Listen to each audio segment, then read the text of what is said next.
Hello friends, today my topic is anti-cancer drugs and their mechanism of action। तो जो मेरी पिछली video थी मैंने आपको बताया था कि कैंसर की पैथोफिजियोलॉजी होती क्या है। तो अब हम बात करने वाले हैं एंटी कैंसर ड्रग्स की और उनके मैकेनिज्म ऑफ एक्शन क्या है। फर्स्ट है जो हमारा एंटी कैंसर टॉपिक ड्रग्स है उसमें हम कौन कौन से पार्ट्स जो हैं उनको जो कवर करेंगे। उसमें फर्स्ट है इंट्रोडक्शन, उसके बाद है classification of anti cancer drugs, उसके बाद है anti cancer drugs mechanism of action. Different different classes हैं जैसे अल्कलाइटिंग एजेंट्स हो गए, anti metabolites, cytotoxic antibiotics, plant derivative, hormones, monoclonal antibodies and miscellaneous में हमारे आते हैं हार्मोन्स। फर्स्ट है introduction. Cancer is a disease characterized by uncontrolled multiplication and spread of abnormal forms of the body's own cells। जो abnormal growth होती है हमारे body cells की तो उसको हम बोलते हैं cancer. A normal cell turns into a cancer cells because one or more mutation in its DNA which can be acquired or inherited। तो जो हमारी नॉर्मल सेल्स होती हैं वही जो है वो कन्वर्ट हो जाती हैं कैंसर सेल में जब उनके डीएनए में कोई म्यूटेशन आ जाती है, या तो वो इन्वायरमेंटल चेंजेस की वजह से आती है या फिर जो है वो इनहेरिटेड होती है, मतलब जनरेशन टू जनरेशन जो है वो मूव करती है। नेक्स्ट है cancer arises as a result of a series of genetic and epigenetic changes, the main genetic lessons being inactivation of tumor suppressor genes, the activation of oncogenes, mutation of the normal genes, controlling cell division and other processes। Cancer cells characterize that distinguish them from normal cells। जो cancer cells होते हैं वो normal sales जो है वो different होते हैं। उसमें जो है वो अनकंट्रोल्ड प्रोलिफरेशन होती है और D differentiation and loss of function होता है। जो हमारे कैंसर सेल्स होते हैं वो नॉर्मल सेल्स की तरह फंक्शन नहीं करते हैं, वो एबनॉर्मल ग्रोथ होती है उनकी। नेक्स्ट है इनवेजिवनेस, नेक्स्ट है मेटास्टेसिस। तो ये है हमारी normal cell cycle. Cell growth, उसके बाद आता है डीएनए रेप्लिकेशन, उसके बाद होती है प्रेपरेशन ऑफ माइटोसिस और उसके बाद होती है सेल डिवीजन। G1 फेस होता है, S1 एस फेस होता है, G2 और उसके बाद होती है सेल डिवीजन में हमारे चार फेस होते हैं माइटोसिस में, टीलोफेस, एनाफेस, मेटाफेस, प्रोफेस। ये है जो हमारा नॉर्मल सेल्स है उसकी। नॉर्मल सेल जब कन्वर्ट हो जाता है कैंसर सेल्स में उसकी प्रोसेस सही है। जैसे नॉर्मल सेल्स है उसके जो डीएनए में डैमेज हो जाता है, डैमेज होने के बाद जो है म्यूटेशन होगी उसके जीनोम में और सोमैटिक सेल्स में, जो उसके जीन्स होंगे उसमें कोई ना कोई म्यूटेशंस आ जाएगी।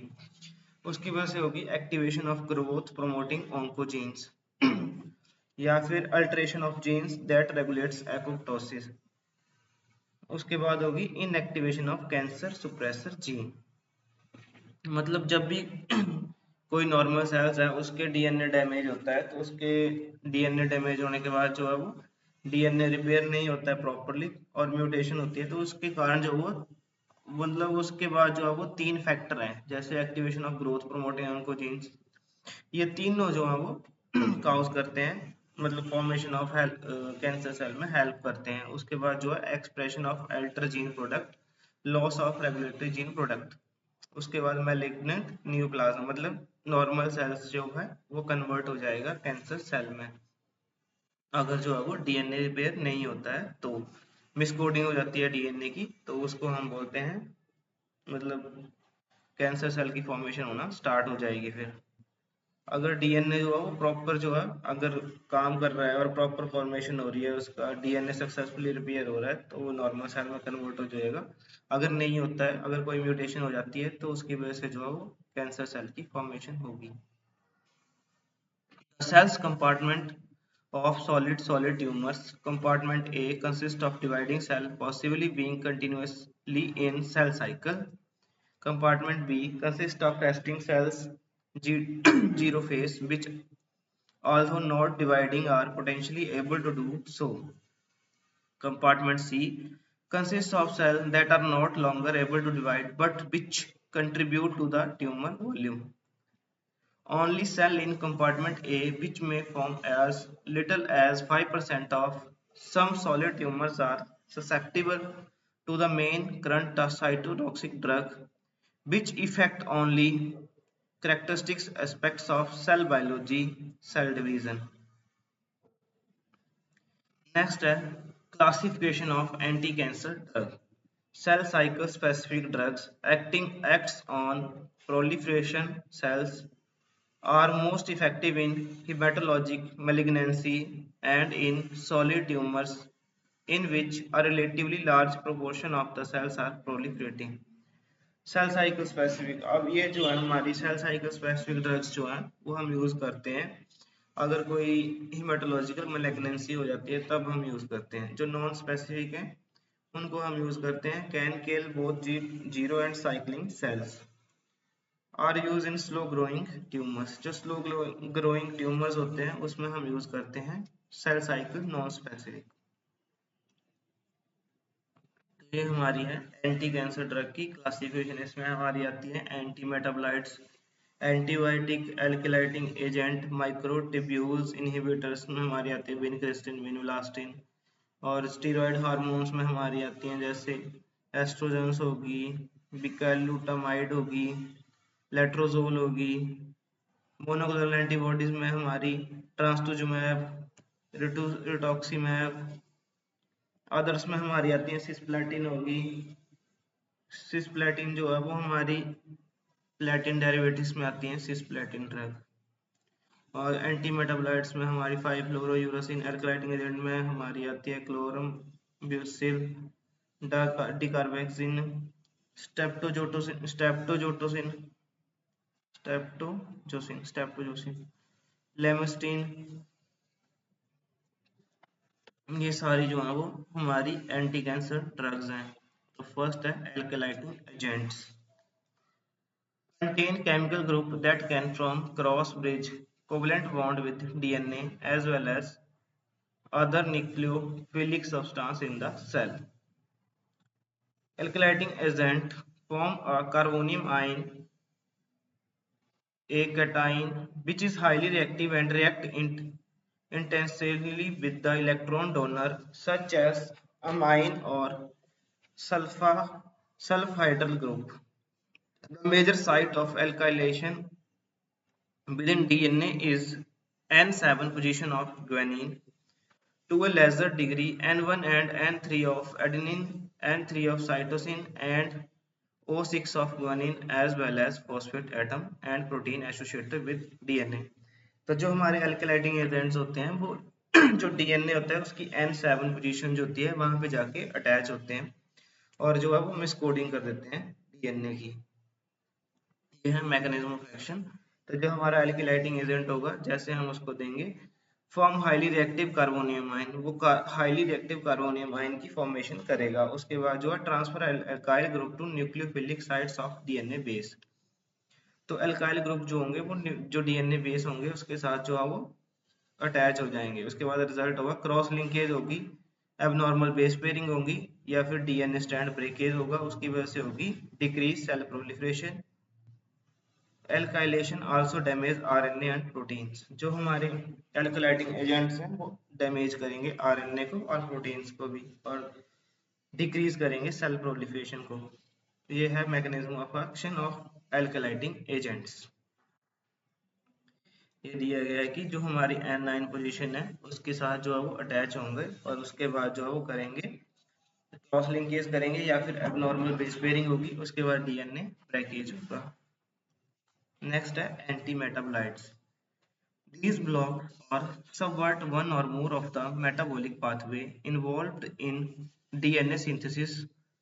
फोलेट एंटागोनिस्ट, जो फोलेट एंटागोनिस्ट होती हैं उसमें हमारी ड्रग्स आती है मिथोट्रेक्सेट। हाँ, जो मिथोट्रेक्सेट है उसका मैकेनिज्म ऑफ एक्शन है, जो मिथोट्रेक्सेट है वो एक्ट करती है फॉलिक एसिड के ऊपर। फॉलिक एसिड जो है वो टेट्राहाइड्रोफॉलिक एसिड में कन्वर्ट होता है। हाँ, और मिथोट्रेक्सेट जब उसके ऊपर एक्ट करेगी तो वो इनहिबिट करती है हमारे जो dihydro methotrexate inhibit dihydrofolate reductase. Dihydrofolate reduction convert the folate substance first to dihydrofolate and then to FH4. The FH4 function as the essential cofactor carrying the methyl group necessary for the transformation of 2-deoxyuridylase. तो ये है इसका mechanism of action. जो methotrexate है वो डाईहाइड्रोफोलेट reductase को inhibit कर देती है, ताकि जो है वो फिर जो है वो फॉलिक एसिड ट्राइट्राहाइड्रोफोलिक एसिड में कन्वर्ट नहीं होगा और सेल की जो है वो फॉर्मेशन नहीं होगी, मतलब सेल की जो ग्रोथ है वो प्रॉपरली नहीं होगी। टेट्राहाइड्रोफोलिक एसिड जो है वो प्यूरिन्स और pyrimidines की फॉर्मेशन करता है, उसके बाद डीएनए की फॉर्मेशन होती है और सेल माइटोसिस होती है। जैसे ये इनहिबिट हो जाएगी तो सेल की जो प्यूरिन्स और जो pyrimidines हैं उनकी फॉर्मेशन नहीं होगी और डीएनए जो है वो प्रॉपर डीएनए की फॉर्मेशन नहीं होगी। डीएनए की फॉर्मेशन नहीं होगी तो सेल ग्रोथ नहीं होगी। तो ये है हमारा mechanism of action of methotrexate.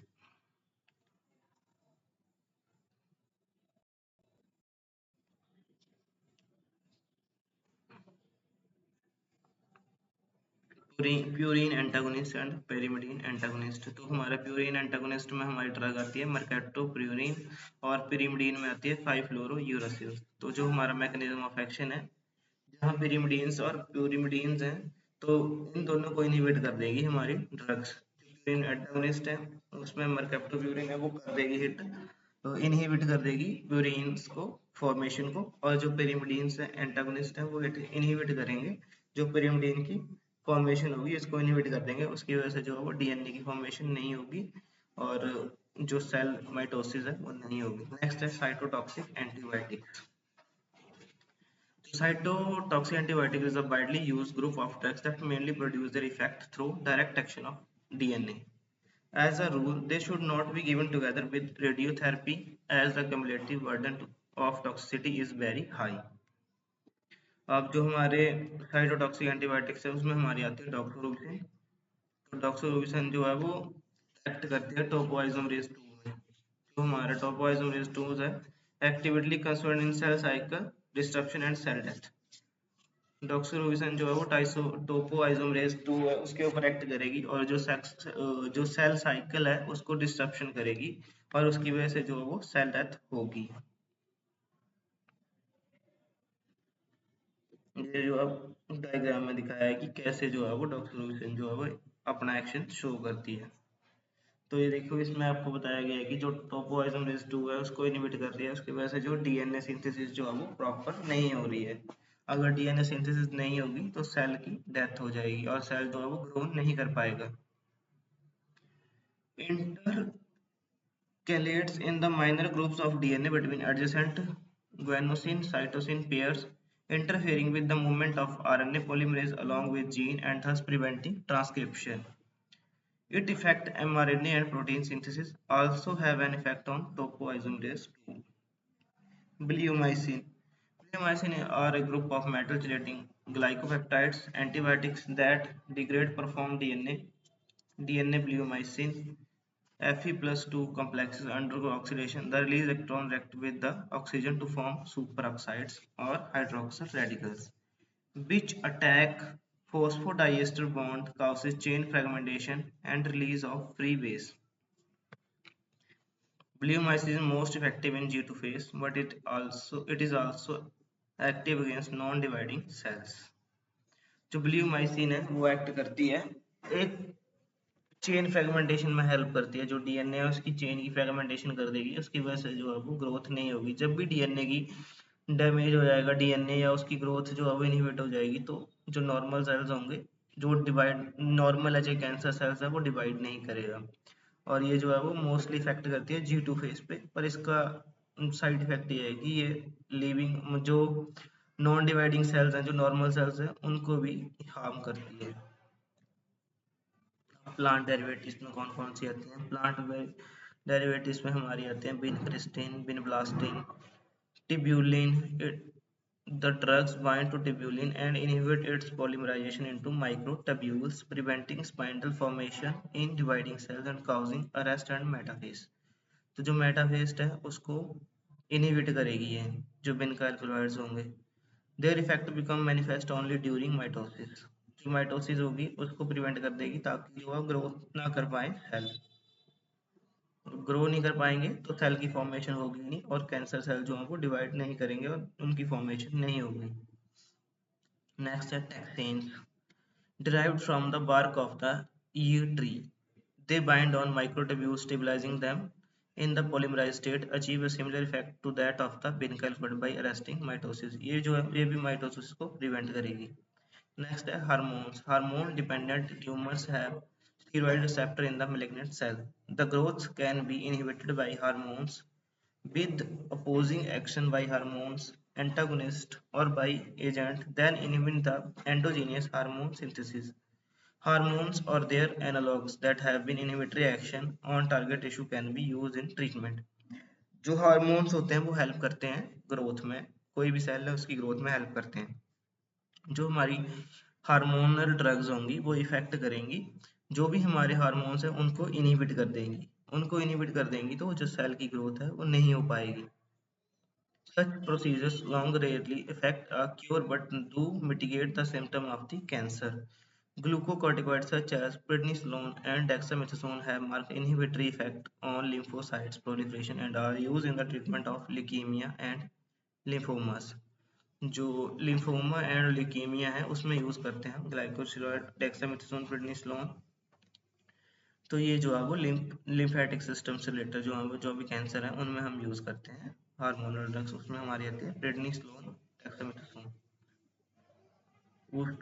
Oestrogens and ethinyl ostradiol used clinically in the palliative treatment of androgen-dependent parastatic tumors. However, they have been largely replaced by the GnRH analog because of the fewer adverse effect. तो ये जो है वो अब remove कर दिया, अब इसका यूज नहीं होता है। GnRH pathway, gonadotropin release hormone and analogs inhibit gonadotropin release used to treat advanced breast cancer in the premenopausal women and prostate cancer. तो जो हमारा गोनाडोट्रोपिन रिलीज हार्मोन एनालॉग्स है वो यूज करते हैं हम प्रोस्टेट कैंसर और ब्रेस्ट कैंसर में। हाइपोथैलेमस को, उसके बाद जो हाइपोथैलेमस जो है जीएनआरएच जो है वो रिलीज करेगी, उसके बाद पिट्यूटरी ग्लैंड जो है वो ल्यूटिनिक हार्मोनाइज एलएच को और एफएसएच को रिलीज करेगी, उसकी वजह से टेस्टोस्टेरोन और एस्ट्रोजन एंड प्रोजेस्टेरोन की फॉर्मेशन होगी और वो हेल्प करेंगी टेस्टिस और ओवरीज की ग्रोथ में।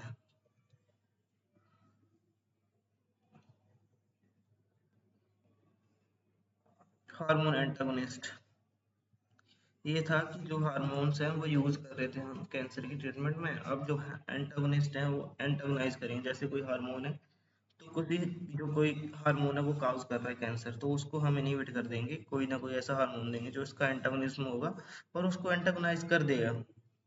तो उसमें हमारे आते हैं एंटी एस्ट्रोजेंस हो गए, एंटी एंड्रोजेंस हो गए, मोनोक्लोनल एंटीबॉडीज हैं। मोनोक्लोनल एंटीबॉडीज में हमारी ट्रांसटूजुमैब ये यूज होती हैं कैंसर में। rituximab used in the for treatment of certain types of lymphoma. It lyses B lymphocytes by providing the calcium channel forming CD20 protein and activating compliance. It also sensitizes resistant cell to chemotherapeutic drugs. जो miscellaneous है उसमें हमारी use होती है crescentapase. It is the preparation of enzyme asparaginase. It breaks down asparaginate to aspartic acid and ammonia, active against tumor cells that have lost the capacity to synthesize asparagine and therefore require an exogenous source such as those of all. The drug has a fairly selective action. Thank you.